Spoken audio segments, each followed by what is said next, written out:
if you're searching for the meaning of life, should you Google it?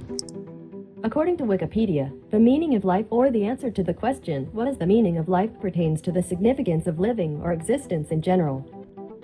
Maybe that's not quite the answer you were hoping for, but Google is working on it. The search engine giant wants to be the oracle for most of life's questions. Google already handles more than 90% of the world's internet searches. The company became the world's go-to search engine by building a simple, reliable way for users to sift through vast amounts of content, a ranked list of thousands of sources based on how often websites cite each other.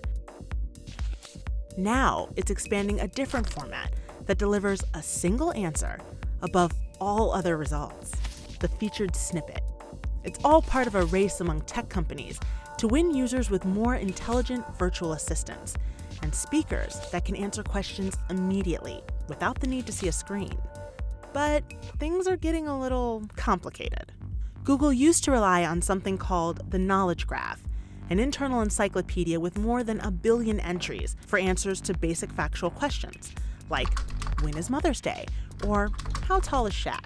But even that giant database can only handle a small fraction of users' queries.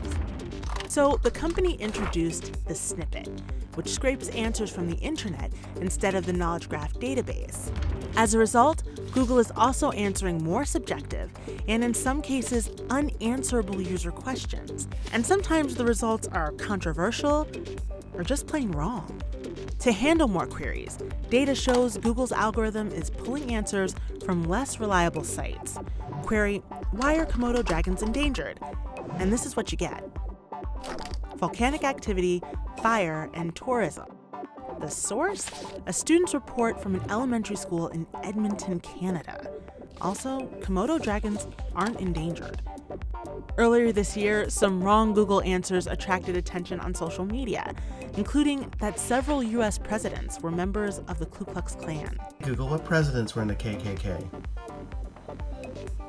According to English forums, President Warren G. Harding, President Woodrow Wilson, President McKinley, President Calvin Coolidge, and President Harry S. Truman. After finding that 1 in 400 of its automated search results included offensive or clearly misleading content, Google said it would improve its search algorithm and make it easier for users to flag inaccuracies.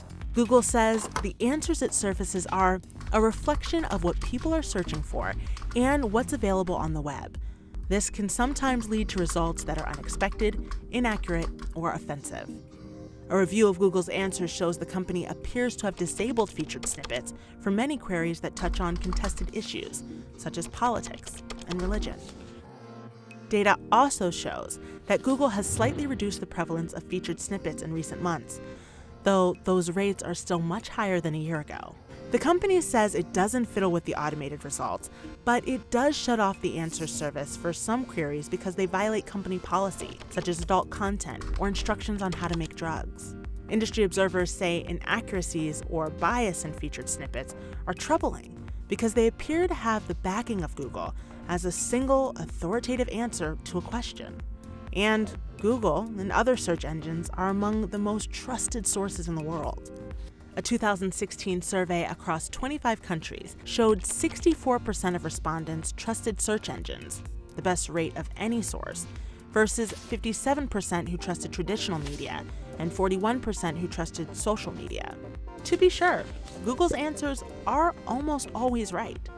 A study found that Google search answered 74% of the questions with 97% accuracy, and Google Home was correct 91% of the time. Both accuracy rates are better than Apple's, Amazon's, and Microsoft's. Apple says it limits its answers to questions that have clear, factual answers. Amazon says it has improved its results since the study was published. Microsoft says it is constantly updating and refining its virtual assistant. Google is hoping its answers will be a home run with consumers. Have they finally decided on the best assistant? I hope it's me. I've been trying so hard.